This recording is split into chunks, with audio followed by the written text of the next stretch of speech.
1943년 9월 1일, 뉴브리튼의 라바울 비행장.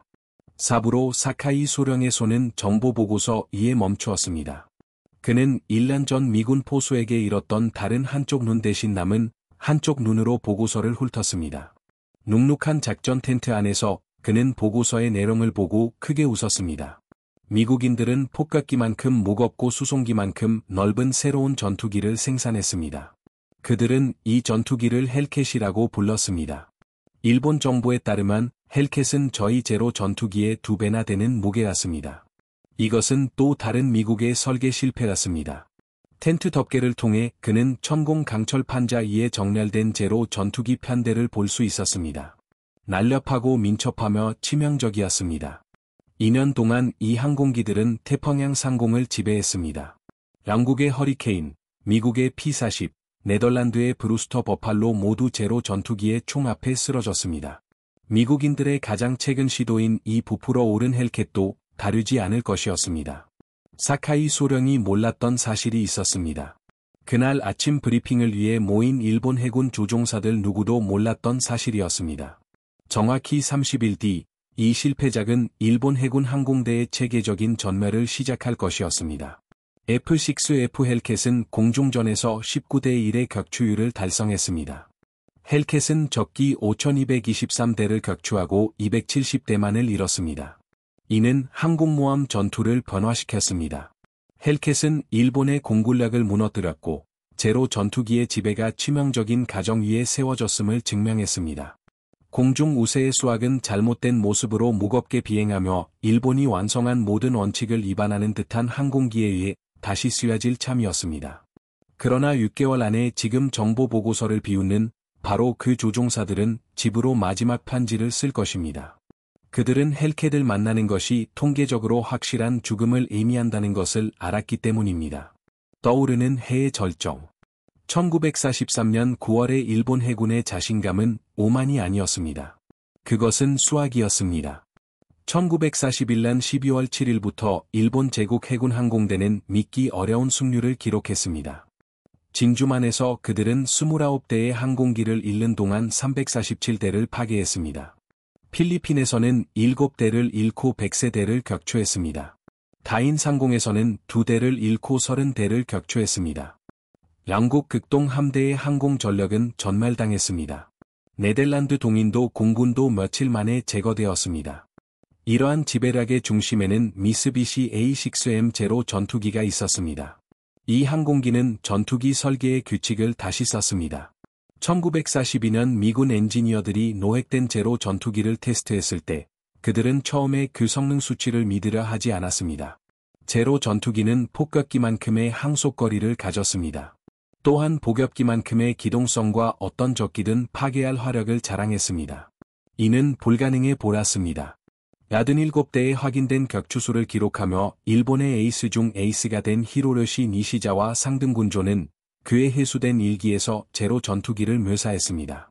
그는 제로 전투기를 조종하는 것이 날개를 단 것 같다고 표현했습니다. 항공기는 조작 입력뿐만 아니라 생각에도 반응한다고 했습니다. 미국 비행기는 트럭처럼 비행한다고 언급했습니다. 강력하지만 둔하다고 덧붙였습니다. 미국인들은 자동차를 만드는 것처럼 전투기를 만든다고 보았습니다.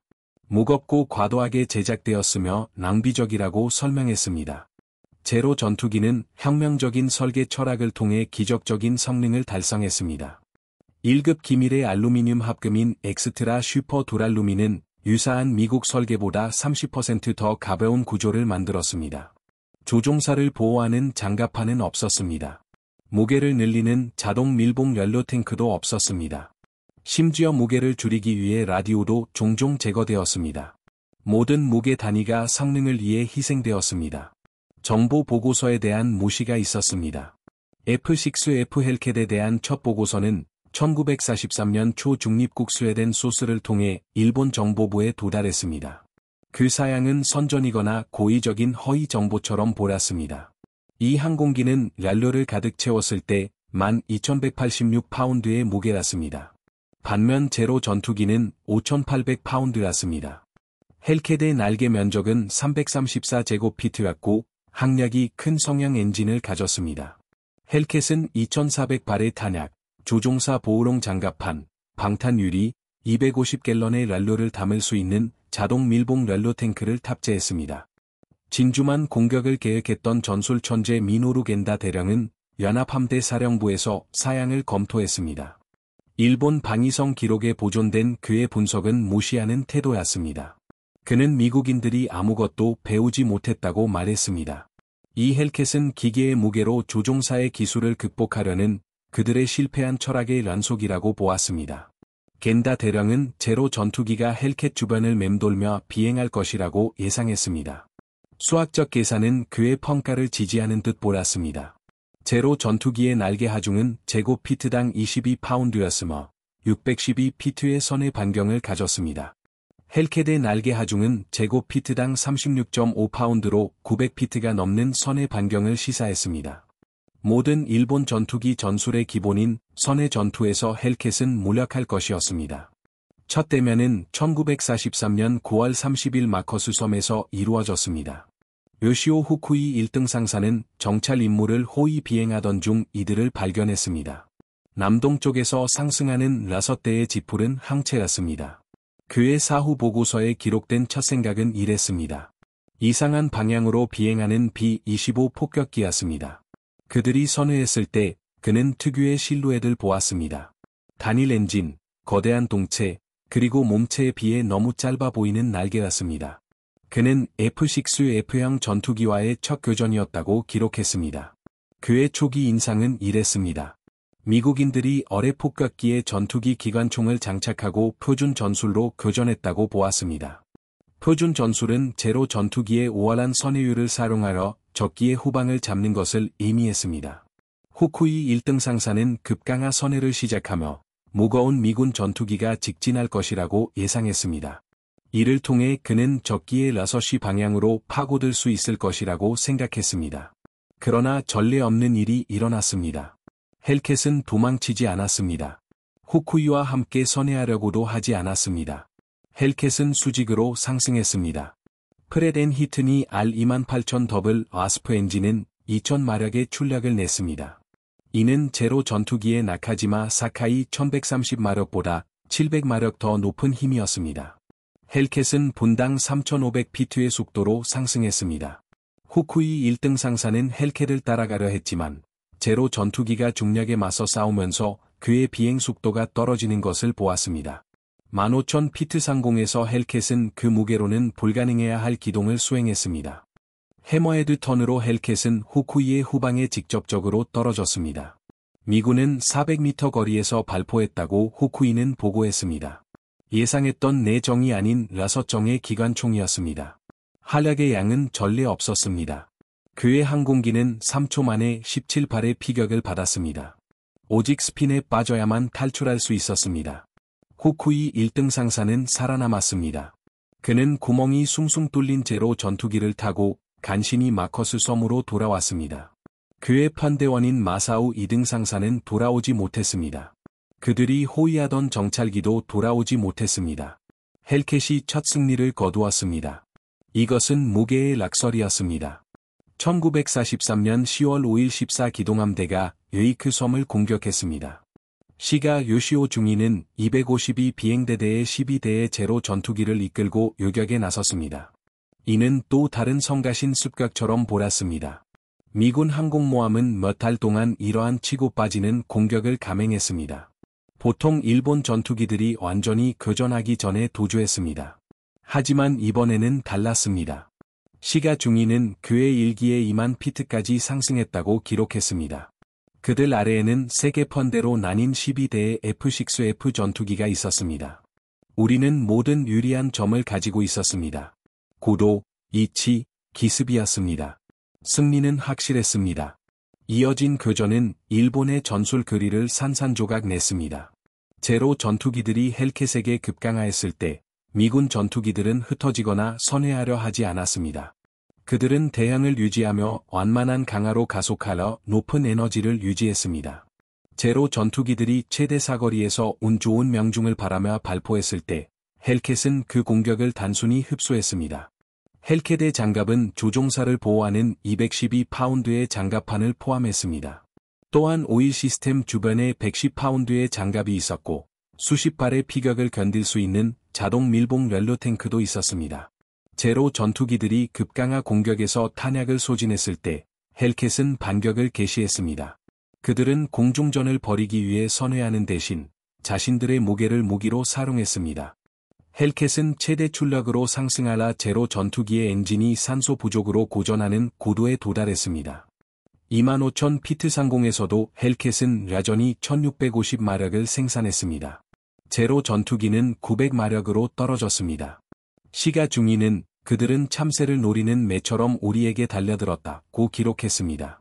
그들의 무게는 우리가 따라잡을 수 없는 속도를 불허했습니다. 그들은 급강하하라 그 6정의 무서운 총을 발사한 후 우리가 반응하기도 전에 상승하라 멀어졌습니다. 8대의 제로 전투기가 격추되었습니다. 헬캣은 한 대도 잃지 않았습니다. 마리아나의 칠면조 사냥 예언은 1943년 11월 11일 라바울에서 시작되었습니다. 204 비행대대의 조종사들이 모라 타오 타니미즈 소령이 미군 전술에 대해 브리핑하는 것을 들었습니다. 32 승리를 거둔 타니미즈 소령은 헬캣과의 여러 교전에서 살아남은 몇 안 되는 조종사 중 한 명이었습니다. 그는 조종사들에게 공중전에 대해 아는 모든 것을 잊으라고 말했습니다. 미국인들이 규칙을 바꾸었다고 설명했습니다. 그들은 더 이상 일본의 방식으로 싸우지 않았습니다. 그들은 전사가 아닌 사형 집행자처럼 싸운다고 보았습니다. 타니미즈 소령은 일본 조종사들이 서서히 그리고 치명적으로 배우고 있는 것을 설명했습니다. 헬캣은 제로 전투기보다 더 잘 선회하도록 설계되지 않았습니다. 오히려 선회할 필요가 없도록 설계되었습니다. 에너지 전투라고 불리는 전투 교리를 사용하라 헬캣 조종사들은 속도와 고도를 유지했습니다. 그들은 잠재 에너지를 운동 에너지로 전환하라 제로 조종사들이 우월한 기동성을 사용할 기회를 주지 않는 공격을 가했습니다. 타니미즈 소령은 헬캣 조종사들이 짝을 지어 움직인다고 덧붙였습니다. 한 대는 높이, 다른 한 대는 낮게 비행합니다. 여러분이 한 대와 교전하는 동안 다른 한 대는 이미 여러분에게 급강하하고 있습니다. 무게를 늘린다며 우리가 비웃었던 그들의 무전기는 완벽하게 합력할 수 있게 했습니다. 우리는 개별 사무라이처럼 비행하지만 그들은 기계처럼 싸웁니다. 1943년 12월 기술 격차가 드러났습니다. 트루크 서코 진주만 공격을 이끌었던 미츠오 후치다 사령관은 이제 연합함대의 항공작전 장교로 복무했습니다. 그의 헬캣과의 교전에서 돌아온 손상된 제로 전투기들을 검사한 결과 그는 커지는 기술 격차를 발견했습니다. 활약의 불균형은 수학적이었습니다. 헬캣의 6정 브라우닝 M2 기관총은 각각 분당 750발을 발사하여 총 분당 4,500발을 소환했습니다. 각 59경 총알은 46g의 무게였고 초당 2,900피트로 비행하며 3,500피트파운드의 에너지를 전달했습니다. 제로 전투기의 27.7mm 기관총은 11g의 탄환을 초당 2,300피트로 발사하여 750피트파운드의 에너지를 전달했습니다. 더욱 충격적인 것은 미군 레이더 유도 전투기 지시에 대한 보고였습니다. 일본 조종사들이 여전히 눈으로 적기를 발견하는 데 의존하는 동안 헬캣 조종사들은 함상 레이더 관제사에 의해 목표물로 유도되었습니다. 이들은 50마일 떨어진 곳에서도 일본 항공기를 볼 수 있었습니다. 사다무 코마치 중위는 그의 첫 레이더 유도 요격을 묘사했습니다. 그는 구름 속을 상승하던 중 공격을 받았다고 말했습니다. 어떠한 경고도, 시각적 접촉도 없었습니다. 헬캣들이 정확히 우리 항로에 맞춰 완벽하게 자리 잡은 채 위에서 급강하였습니다. 그들은 우리가 어디에 있는지, 고도가 얼마인지, 항로가 어디인지 알고 있었습니다. 그는 우리는 어둠 속에서 볼 수 있는 사람들과 싸우는 맹인과 같았다고 덧붙였습니다. 조종사 방정식 1944년 1월의 일이었습니다. 일본의 조종사 2기는 재앙 수준이었습니다. 전전의 일본 제국 해군 조종사 훈련 프로그램은 세계에서 가장 혹독했습니다. 조종사들은 3년의 훈련을 거쳐 700비행 시간을 채우고 전투에 투입되었습니다. 육군 조종사들은 최소 500시간의 훈련을 받았습니다. 그들은 고개 비행, 사격, 그리고 공중전의 정신철학에 훈련받은 공중전의 예술가들이었습니다. 1944년 초까지 일본 해군 조종사들은 300비행 시간으로 전투에 투입되었습니다. 육군 조종사들은 200시간으로 전투에 나섰습니다. 연료 부족으로 대부분의 훈련은 글라이더로 진행되었습니다. 사격 훈련은 조종사 1명당 50발로 제한되었습니다.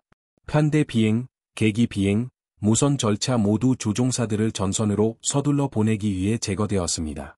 한편, 미군 조종사들은 최소 300시간의 비행시간으로 도착했습니다. 야기에는 해당 기종으로 50시간의 비행이 포함되었습니다. 그들은 수천 발의 연습 사격을 했고, 자동적으로 착륙할 때까지 항공모함 착륙 훈련을 했습니다. 텍사스 비행장에서 안전하게 에너지 전술을 배웠습니다. 카스미가우라 해군 비행장의 훈련 장교인 류시히로 하시모토 소령은 그의 최종 보고서에 이렇게 썼습니다. 그는 우리가 아이들을 전문가들과 싸우도록 보내고 있다고 지적했습니다. 어제 엔센 야마모토 일병이 전선에 도착했다고 합니다.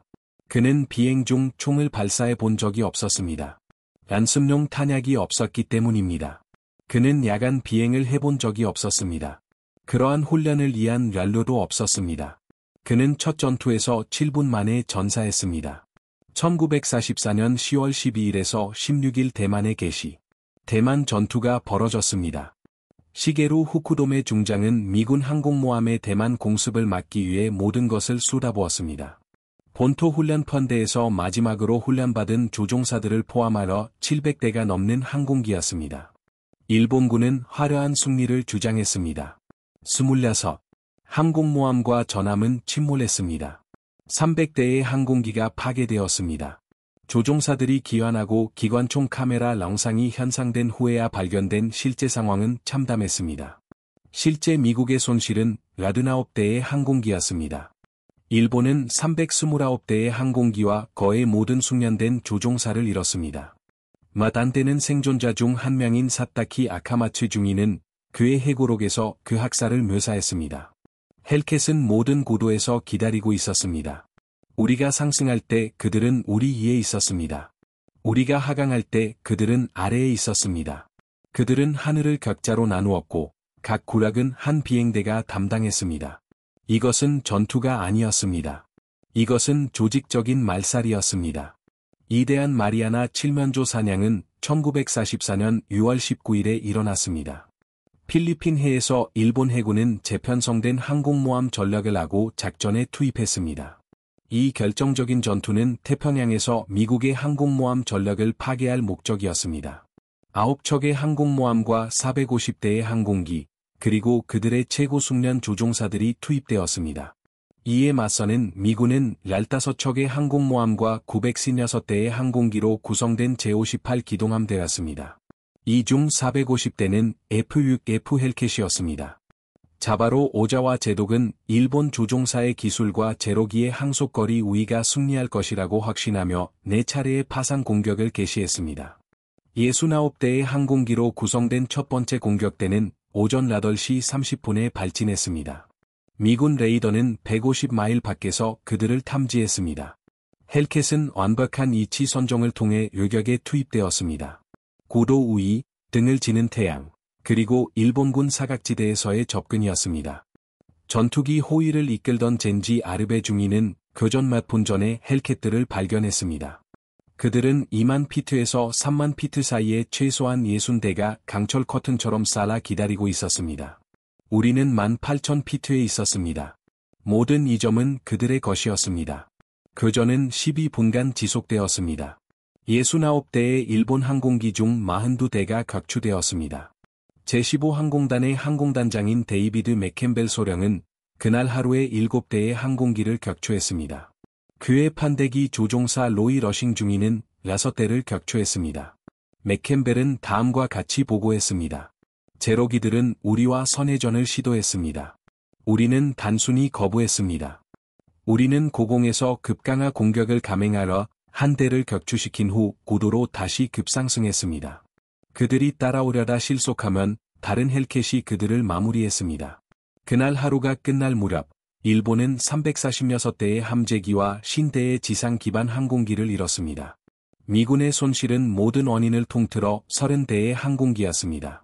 그날 저녁 미군 조종사들은 대기실에서 칠면조 사냥이라는 용어를 만들었습니다. 적 항공기들은 사냥감처럼 무력했습니다. 리만 기록입니다. 1944년 10월 24일, 레이테만 해전입니다. 데이비드 맥캠벨 소령은 이 전투에서 그의 단일 임무 최고 기록을 세웠습니다. 에식스함 소속의 7대의 헬캣을 이끌고 그는 미 함대로 향하는 60대의 일본 항공기 부대를 요격했습니다. 뒤이어 90분간의 전투에서 맥캠벨은 9대의 항공기를 격추했습니다. 5대의 제로기와 4대의 폭격기였습니다. 그의 판대기 조종사 로이 러싱은 6대를 더 파괴했습니다. 맥캠벨은 9번째 격추 후에 탄약이 바닥났다고 기록했습니다. 헬캣은 전투 내내 완벽하게 작동했습니다. 8대1로 수적 열세였음에도 불구하고 제 항공기에는 단 한 발도 명중되지 않았습니다. 이 교전은 제공권이 완전히 역전되었음을 보여주었습니다. 7대의 헬캣은 60대의 일본 항공기를 괴멸시키고 손실 없이 15대를 파괴했습니다. 맥캠벨은 6월 19일에 7대 격추, 10월 24일에 9대 격추라는 2번의 하루 만에 에이스 기록을 세웠습니다. 이로 인해 그는 명예훈장과 해군 십자 훈장을 받았습니다. 심리적 붕괴도 있었습니다.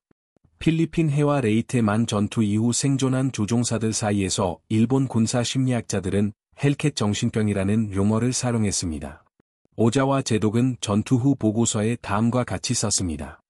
적의 레이더 유도 전투기 지휘는 우리가 불가능하다고 생각했던 것을 달성했습니다. 그것은 바로 공중전의 산업화였습니다. 각각의 헬캣은 개별 전투기가 아니었습니다. 그것은 거대한 기계의 한 구성 요소였습니다.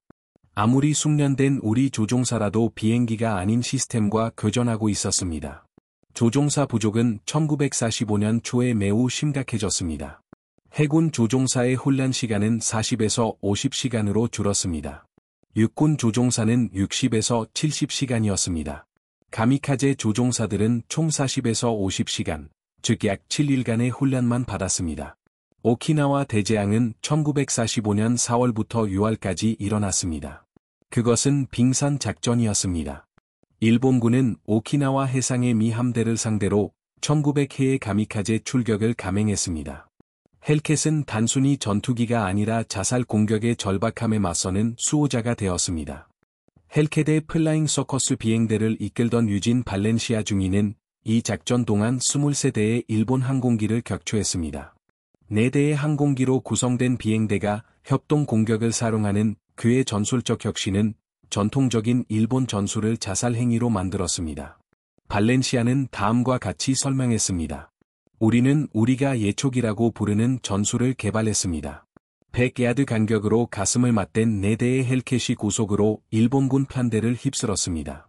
각 조종사는 자신의 구락을 담당했습니다. 우리는 한 번 통과한 후 고도로 다시 상승하라 이를 반복했습니다. 오키나와 작전의 수치는 냉혹했습니다. 헬캣은 38,038회의 전투 출격에서 2,300신한대를 격추했습니다. 249대를 잃었으며 이는 9.5대 1의 비율이었습니다. 더욱 중요하게는 그들은 약 80%의 가미카제 항공기가 목표물에 도달하는 것을 막았습니다. 기술 격차입니다. 1945년 무렵에는 기술 격차가 도저히 메울 수 없을 정도가 되었습니다. F6F-5 헬캣은 더욱 치명적으로 만드는 개선 사항들을 포함했습니다. 2200마력으로 출력을 높이는 수분 분사 장치가 있었습니다. 0점 길이 로켓 발사기, 개선된 장갑, 그리고 편차를 자동으로 계산하는 K14 컴퓨터식 조준경이었습니다. 일본의 전설적인 에이스 사부로 사카이 소령은 공식적으로 28대를 격추했다고 알려져 있습니다. 하지만 현대 락사가들은 약 15대에 가깝다고 추정합니다. 그는 1944년 6월에 헬캣을 처음으로 만났습니다. 그의 기술과 경험에도 불구하고 그는 첫 교전에서 거의 죽을 뻔했습니다. 그는 자서전에서 다음과 같이 썼습니다. 저는 제가 200회 이상의 전투에서 완벽하게 숙달한 모든 기동을 수행했습니다. 그것은 루프, 롤, 스플릿 S 등 모든 공중고개였습니다. 헬캣은 쉽고 거의 무심하게 따라왔습니다. 저는 미군 조종사가 실수를 했기 때문에 살아남았습니다. 그는 전투 전에 드롭탱크를 분리하는 것을 잊었습니다. 인적 비용 계산입니다. 전쟁이 끝날 무렵 F6F 헬캣은 공중전에서 5223대의 적 항공기를 파괴했습니다. 적 전투기에 270대의 항공기를 잃었으며 19.3대 1의 격추 비율을 달성했습니다. 305명의 미국 해군 에이스를 배출했으며 해군 공대공 전투 승리의 75%를 차지했습니다. 일본의 인적 손실은 재앙적이었습니다. 전쟁을 시작했던 18,000명의 해군 항공 병력 중 1945년 8월까지 100명 미만의 전투 숙련 조종사만 남았습니다. 가미카제 방정식입니다. 일본 해군 항공대가 정예 부대에서 가미카제 작전으로 전환된 것은 헬켓의 우위를 궁극적으로 인정한 것이었습니다. 재래식으로 경쟁할 수 없었던 일본은 조종사들을 유도 미사일로 만들었습니다. 가미카제 프로그램의 아버지인 다키지로 오니시 해군 중장은 냉혹한 수학적 논리로 이를 정당화했습니다. 만약 제로기가 항공모함을 재래식으로 공격한다면 성공 확률은 거의 0에 가깝습니다. 헬켓이 그것을 파괴할 것입니다. 만약 제로기가 폭탄이 된다면 명중 확률은 30%로 증가합니다. 조종사는 어떤 식으로든 죽습니다. 적어도 가미카제로서 그의 죽음은 의미가 있습니다. 1944년 10월 25일, 히로요시 니시자와는 유키오 세키중이가 이끄는 첫 공식 가미카제 임무를 호위했습니다. 이 과정에서 그는 86번째와 87번째 승리를 거두어 2대의 F-6F 헬켓을 격추했습니다. 다음 날인 1944년 10월 26일, 니시자와는 제14 전투비행대대 헬켓에 의해 격추된 수송기 승객으로 사망했습니다. 전투기 없이 몰락했던 일본 최고의 에이스는 그가 잠시나마 우위를 점했던 바로 그 항공기에 의해 최후를 맞았습니다. 마지막 증언입니다. 1945년 8월 15일입니다. 히로히토 천황의 항복 방송이 있었습니다. 아스기 비행장에서 헬켓을 기동성 없는 무게 덩어리로 일축했던 미노루 겐다 대장은 천황의 말을 들었습니다. 그의 주위에는 일본 해군 항공대의 잔존 세력이 앉아 있었습니다. 40시간의 비행 시간을 가진 10대 조종사들이었습니다. 예비 부품으로 겨우 조립된 항공기들은 연료통이 비어 있었습니다. 같은 날, 미국 해군 함선 벨로우드에서 출격한 제31 전투비행대대의 클래런스 무어 상사 조종사는 오후 2시 이후에 로코스카티 4Y 주디 급강하 폭격기를 격추했습니다. 이것은 제2차 세계대전의 마지막 공중전 승리였습니다. 일본 조종사는 항복 사실을 알지 못한 채 미 함대로 접근하고 있었습니다. 그때 무어가 그를 요격했습니다. 헬켓의 6정의 기관총에서 발사된 2번의 짧은 란사가 태평양 공중전을 종결시켰습니다. 점령 후의 게시입니다. 1945년 9월, 아스기 비행장에 설났습니다. 항복 후 처음으로 착륙한 미군 항공기는 미국 해군 함선 로크타운 소속의 12대의 F-6F 헬켓이었습니다. 일본 조종사, 정비사, 지상 요원들은 활주로에 돌아라라 그들의 고통을 주었던 존재를 가까이서 보았습니다. 19대 격추를 기록한 에이스인 미군 조종사 로버트 바투 중위는 일본 조종사들에게 헬켓의 성능을 시연했습니다. 제로기를 산산조각 냈을 그의 여유로운 공중고개, 루프, 롤, 상승 기동에 그들은 할 말을 잃었습니다. 바투는 통역사를 통해 그들에게 다음과 같이 말했습니다. 이것은 심지어 한계까지 몰아붙인 것도 아닙니다. 수분 분사 장치를 사용한 전투에서는 20% 더 강력합니다. 이 비행기는 13G, G의 하중을 견디도록 설계되었습니다. 저는 단 한 대도 부러뜨린 적이 없습니다. 전후 기술 검토입니다. 전쟁 후 노획된 헬켓을 연구한 일본 기술자들은 미국 산업 우위의 진정한 정도를 발견했습니다. 프레덴 히튼이 R28000 엔진에는 2804개의 정밀 가공 부품이 있었습니다. 각 부품은 다른 어떤 R28000 엔진과도 상호 교환이 가능했습니다. 나카지마 사카이 엔진은 부품을 수작업으로 장착해야 했습니다. 2대의 엔진이 정확히 똑같은 경우는 없었습니다. 제로기의 설계자인 지로 호리코시 교수는 전쟁 후 헬켓을 광범위하게 연구했습니다. 그의 결론은 충격적이었습니다. 우리는 1941년을 위한 항공기를 설계했습니다. 그들은 1945년을 위한 항공기 시스템을 설계했습니다. 우리가 검을 완벽하게 만들고 있을 때 그들은 산업시대를 건설하고 있었습니다. 생산 기적입니다. 그럼원사의 헬켓 생산 자체는 무기가 되었습니다. 베스페이지 뉴욕 공장은 하루 24시간, 일주일 내내 가동되었습니다. 최고 생산 시기에는 60분마다 새로운 헬켓 한 대가 조립 라인에서 출고되었습니다. 이 회사는 30개월 동안 12,275대의 헬켓을 생산했습니다. 일본인들은 도저히 이해할 수 없는 업적이었습니다. 1944년에 일본은 모든 종류의 전투기 5,100대를 생산했습니다. 미국은 그 해에만 35,000대의 전투기를 생산했습니다. 생산 시스템에는 일본인 관찰자들에게 불가능해 보였던 혁신들이 포함되어 있었습니다. 작업자들은 색깔로 구분된 지침을 사용하여 복잡한 부품을 조립했습니다. 교대 근무는 밤낮 없이 운영되었습니다. 속도에도 불구하고 품질은 유지되었습니다. 전략적 혁명입니다. 헬켓은 단순히 전투에서 승리한 것이 아니었습니다. 그것은 해군 전쟁 방식을 혁신했습니다. 전쟁 전 거리는 항공모함이 먼저 공격해야 생존할 수 있는 취약한 플랫폼이라고 가정했습니다. 헬켓은 이를 뒤집었습니다. 항공모함은 어떠한 공중 공격도 흡수하고 격퇴할 수 있는 요새가 되었습니다. 제58 기동함대 사령관 마크 미처 제독은 이러한 변화를 이해했습니다. 헬켓이 있다면 우리가 먼저 그들을 찾을 필요가 없습니다. 그들이 오도록 내버려 두십시오. F6F는 우리가 편리한 시간에 그들을 파괴할 것입니다. 이러한 자신감은 전례 없는 공격 작전을 가능하게 했습니다. 미군 항공모함은 몇 주 동안 적 해안선에 주둔할 수 있었습니다. 헬켓 우산은 그들을 공중 공격에 본질적으로 무적 상태로 만들었습니다. 문화적 충돌입니다. 기술을 넘어 헬켓은 일본 군사 거리를 무효화하는 문화 철학을 대표했습니다. 사무라이 전통은 개인의 탁월함, 정신력, 그리고 죽음의 수용을 강조했습니다. 헬켓은 체계적인 효율성, 물질적 우위, 그리고 생명 보존을 구현했습니다. 이러한 철학적 간극은 일본 조종사들이 헬켓 전술을 이해했음에도 불구하고 적응할 수 없다는 것을 의미했습니다. 분리할 때 전투를 거부하는 개념은 헬켓 거리의 근본이었습니다. 이는 부시도 정신으로 훈련받은 일본 조종사들에게는 문자 그대로 상상할 수 없는 일이었습니다. 락사의 심판입니다. 1962년 미국 해군은 태평양 전쟁 항공 심포지엄을 개최했습니다.